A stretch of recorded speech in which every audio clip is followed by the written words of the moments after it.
So this is a technology channel, right? Well, I'm about to say something that might seem at first to be anti-technology, but it's not meant to be, I promise. At least I don't think so. Here it is.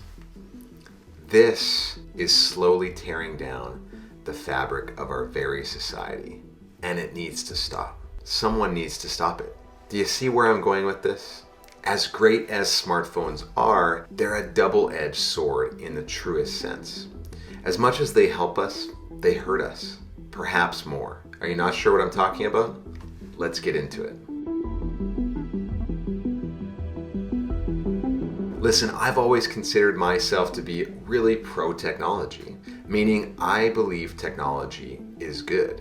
I believed in the past that technology provides way more positives than negatives, that it creates more prosperity than hardship. And to this day, I believe in the power of technology to change people's lives for the better. But then there's the smartphone, a newer technology that has really changed the game. Personal computers now fit in our pockets, giving us the power and the connectivity to know anything or connect with anyone at basically any time. So far, all that sounds really positive, right? And it's true that this powerful technology has unlocked so many doors for society that were not there before. For example, having a camera with you at all times that's capable of capturing HD photos and video has proven to be great for capturing photos of your kids and revolutionary in terms of capturing world events, protests, and injustice. I think on the whole, one would say that's a net positive for the world. However, I've been thinking a lot lately about my technology use and whether I like how I use it. That's kind of a funny question, right? Like, how often do we actually stop to think about how we use technology and whether we are happy with our approach? Most of us are simply trying to keep up with technology trends. And when we actually have a grasp on how a new piece of tech works, we feel like that's a win in itself. But for me, there's been times when I've realized just how sucked in I get. This applies to all technology, by the way, but I'm particularly picking on my smartphone because it's the computer I always have with me.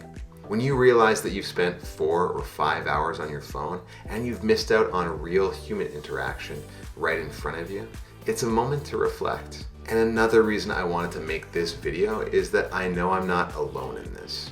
According to Statistica, up to 50% of North Americans spend at least 5 hours a day on their phone. 5 hours.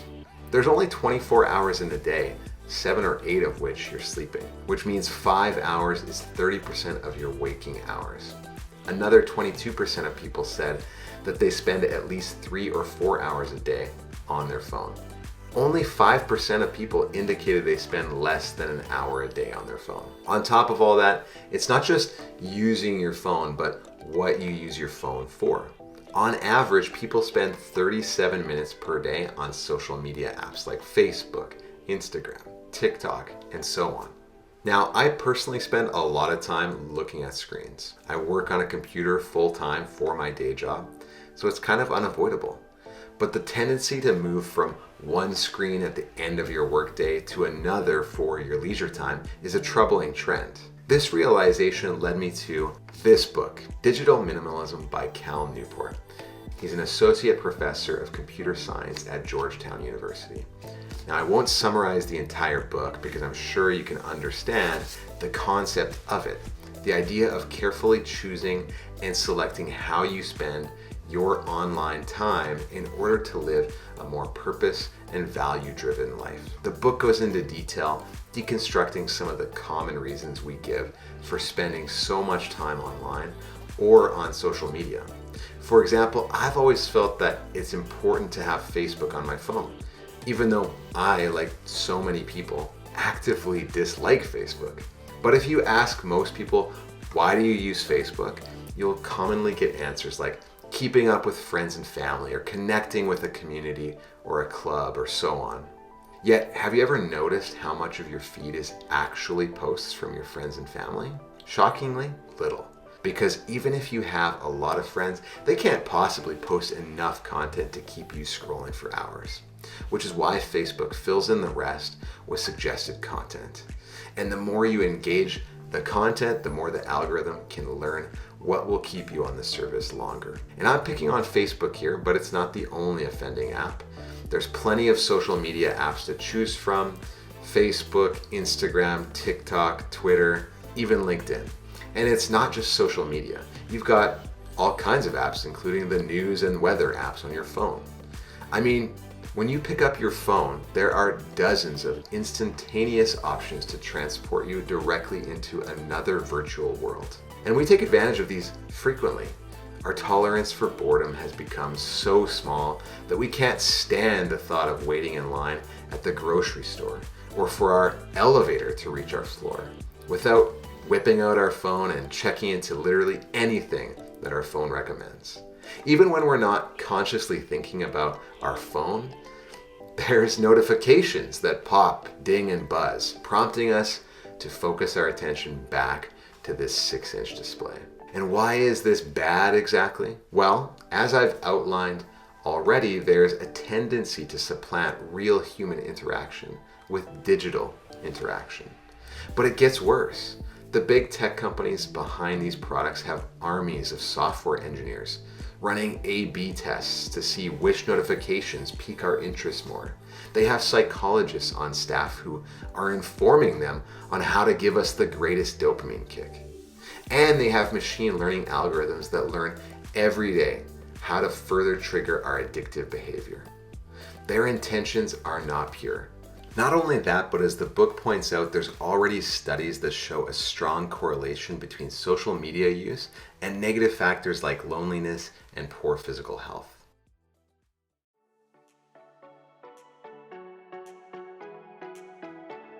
Okay, so if you're with me at this point in the video, it's likely at least some of this is resonating with you. But what should be done about it? Let me tell you first what Newport says we should do, and then I'll share my strategy. Now, according to Newport, what you need is a full-fledged philosophy of technology use, rooted in your deep values, that provides clear answers to the questions of what tools you should use and how you should use them. And equally important, enables you to confidently ignore everything else. He indicates that it's not enough to simply use some of the common tech hacks like limiting your notifications, setting time limits on apps, and so on. He says we need to rewrite our relationship with technology from scratch, using our deeply held values as the foundation. Now, what does that look like? Well, there's a handy screening mechanism that Newport suggests we use as a digital minimalist. The idea is that in order to allow a new technology into your life, it must go through the following 3 criteria. Number 1, it has to serve a purpose that you deeply value, offering significant benefit. The key word is significant. Offering some value isn't enough here. There are a lot of apps that serve some value, but remember, we're thinking like a minimalist here. You need to isolate just the apps that serve you the most value. Secondly, ask yourself if it's the best way to fulfill that deeply held value. I'll go back to the example of keeping up with friends and family.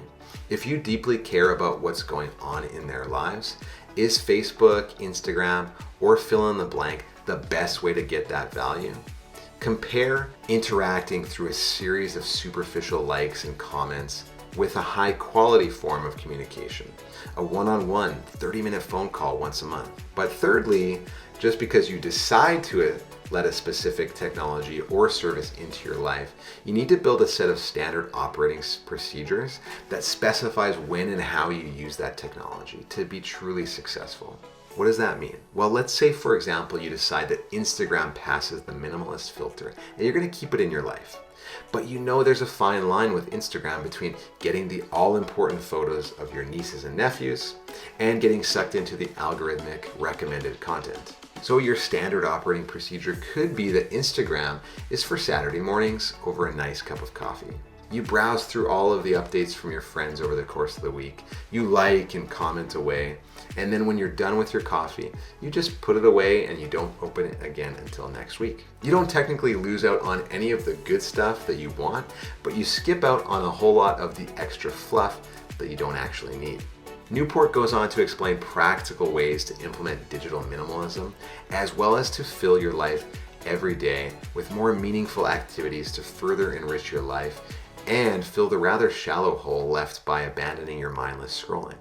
It's a worthwhile read if you're serious about reshaping your life and controlling technology rather than letting it control you. Alright, so I want to get into what exactly I'm doing in this regard, and I've made the following decisions about my digital life. First off, I'm doing something that's long overdue. I'm deleting Facebook from my phone. When I do the value equation, Facebook really takes a lot more than it gives. It makes me miss out on a lot of the things that matter. It's one of those apps that's so easy to open when you unlock your phone, but you don't really get much from it. Now, I'm not going as far as deleting my Facebook account. I think there's some practical use cases to keeping it around. For example, there's no better marketplace to buy and sell used items than on Facebook. Simply for that reason, I need to have an account, and based on the amount of stuff that I've sold on Facebook, it's easily worth it.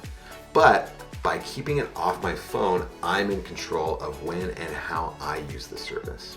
It's not too difficult to go on my web browser and type in facebook.com when I need to, but it's more than one tap away, which makes all the difference. I'm deleting Twitter too.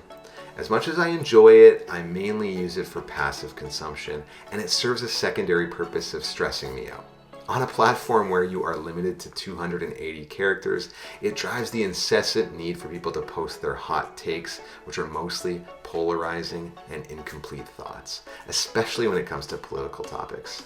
It's not the best way to get news either, because most opinions shared are just inherently biased. So again, it sort of fills the role of a time filler. Now that said, there are still times when I'd like to take a scroll through the internet's comment section. For example, if I'm watching sports, I often get an added entertainment value out of reading some of the in-the-moment tweets shared by commentators, journalists, and other fans like myself. So I'm going to keep the app on my iPad. I can casually scroll the timeline while watching sports on the big screen, but I can't just carry my iPad everywhere, and therefore it keeps me from popping open Twitter at any given moment, and I think that's a good compromise. Instagram I'm keeping, but I'm putting in place app limits. It's a handy feature on iOS where you can set your own time limits for certain apps. I'm setting it to be 5 minutes a day, Monday to Friday, which is really just enough time to get in and out. And then on Saturday and Sunday, it's set for 30 minutes each day. Because on those days, I'll allow myself to go in and scroll and comment on my friends' posts, and even just find myself discovering new content. But not for too long. I think that's going to be a nice balance. And any other social media apps, I'm just deleting. Like LinkedIn. I get the utility of LinkedIn from a professional perspective, but there's no reason for me to have it on my phone. I can check LinkedIn every few days from my work computer, checking to see if I have any messages or connection requests, but honestly, no need for me to mindlessly scroll through the multitude of insightful posts while I'm sitting on my couch. Now, it's not just about what you have on your phone, of course, but the intention of using your phone in the first place.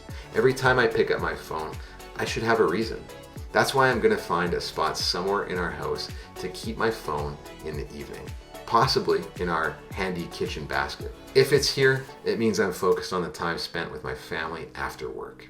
Making supper, playing games, going outside, bath time and bedtime with our son, and so on. On a similar note, part of the idea of digital minimalism is to fill your time with more meaningful and rewarding activities.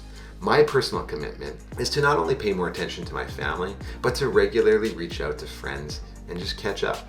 And to entertain myself with active pursuits instead of passive ones. I'll work on YouTube videos instead of watching them. I'll read books instead of watching movies. I'll join sports teams instead of drinking beer. Well, I'll still drink beer, I'm sure, but you get the point. I'm determined to turn over a new leaf and live a more focused, rewarding life. Not by avoiding technology, but by using technology with intention and a clear benefit in mind. That's ultimately what this channel is all about, after all. What about you? Have you gone through a similar self-discovery process? Have you read this book? Or have you made any changes to the way you use technology, particularly your phone? Or maybe you think this is all a ridiculous exercise and there's nothing to be concerned about in our modern smartphone age. Maybe you think using a smartphone is as natural as anything else and there's no point in trying to fight it. I'd love to hear your thoughts in the comments below. If you found this video interesting, do me a favor and click that like button below. It helps me out immensely because it recommends this video to other people who might also be interested in the topic. And if you'd like to see more Technology Paul, click subscribe. I've got more videos coming out regularly. Thank you, and we'll see you in the next one.